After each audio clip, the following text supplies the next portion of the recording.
Mamoswine. So Mamoswine has great stats. I'm happy to look at this. 110 on the hit points, 130 on the attack. You're going to be super bulky, which I'd imagine a mammoth should be, and you're just going to be able to beat things into the ground pretty efficiently. Also, you have 80 on the speed, so that is a decent scarf range and a boostable range, or, you can just run 80 as is with your hit point attack bulk, and you're going to be completely fine. Now, as for your defenses, 80 on the defense, that's pretty solid right there. 60 on the special defense could be a bit of a problem if you get hit by like a super effective attack or something like that.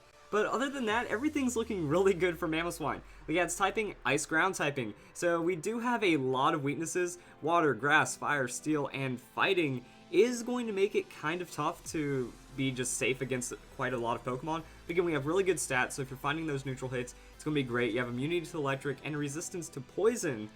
Unfortunately, that ice typing not giving you too many resistances, and with the ground typing, it actually takes away your ice resistances from the ice, but that's just some weird semantics. So let's just go and hop into Pokemon Showdown, and we'll see how to run Mamoswine. Now, a lot of people like using it as an entry hazard Pokemon. You lead with Stealth Rocks, you have Focus Sash, you have a good amount of bulk and speed to follow you up, and you kind of play it out from there. Most of the time, not saying always, but a lot of time you don't see the fastest, sweeperest Pokemon opening up for your opponent, so by just going with the Jolly Nature, going max speed, you have a decent chance of outspeeding quite a bit of bulky setup Pokemon, and then you just crush them into the ground. So you set up your Stealth Rocks, you might trade a setup, you go for the Earthquake, if they have a Focus Sash, you outpace them with an Ice Shard, so you try to go for a super strong attack. I mean, even though you're not investing Adamant, you're going to be able to get a huge amount of damage off of a Stab Earthquake.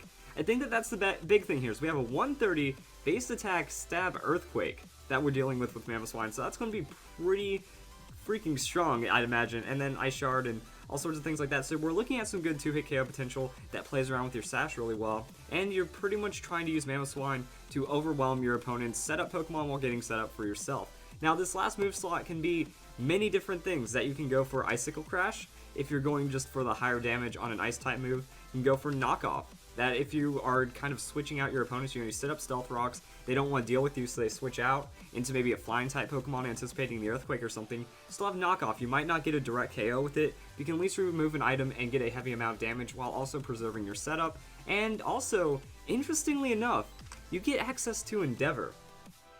This could work. So the idea is you Stealth Rock, you trade a kill, Focus Sash gets procced, you use Endeavor, and now you have an opponent at 1 hit points and you still got your setup and potentially a KO. So this could be incredibly powerful, and your opponent might not expect it.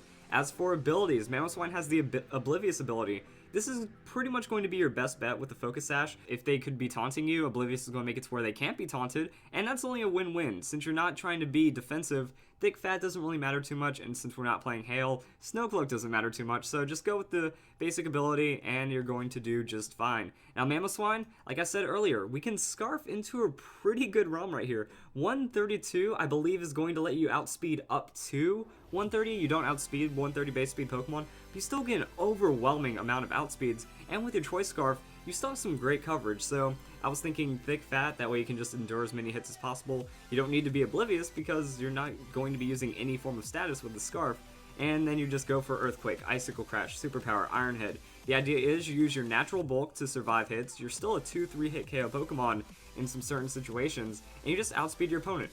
You outspeed, do a huge hit, take a hit. Outspeed, oh, that's a KO. Next Pokemon comes in, oh, outspeed, damage, yay. Or you can just kind of use it as a switch-in Pokemon. If a Pokemon faints, you bring it in, you use what's super effective against that Pokemon, and then you blow it up and you switch out if things get bad, and then you just kind of use Mamoswine as a Pokemon that's going to be difficult to deal with. That if they don't have a speedy Pokemon on the field when you answer with Mamoswine, they're going to be in a huge world of hurt. And these are some pretty high damaging moves. That the Earthquake, again, Adamant Earthquake, like you can run Timid Nature, or not Timid, you can run Jolly if you want to get like a super amount of outspeeds with Mamoswine, but if you just go with Adamant, that's more than enough right there, because you're just looking to knock down bulkier Pokemon or not the fastest of sweeper Pokemon, and sometimes you might even survive them if you don't get hit by super effectives, and you just blow them up with Earthquake, Icicle Crash. Superpower is good tech, and Iron Head is going to give you fairy coverage. So I mean, everything here is just win-win, powerful,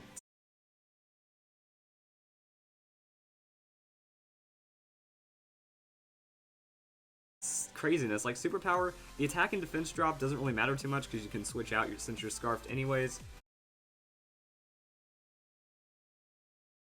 And we're just going to be solid. You can also run Mamoswine with like the same offensive moveset, except with the Life Orb, and just go for bulky. That you're not really looking to outspeed, you can be more of a wall breaker, so you add damage, and you just go for one-hit KOs after enduring hits, and by investing 252 into your hit points, it's going to be pretty effective. You can put this 1 point into speed, you can put into special defense.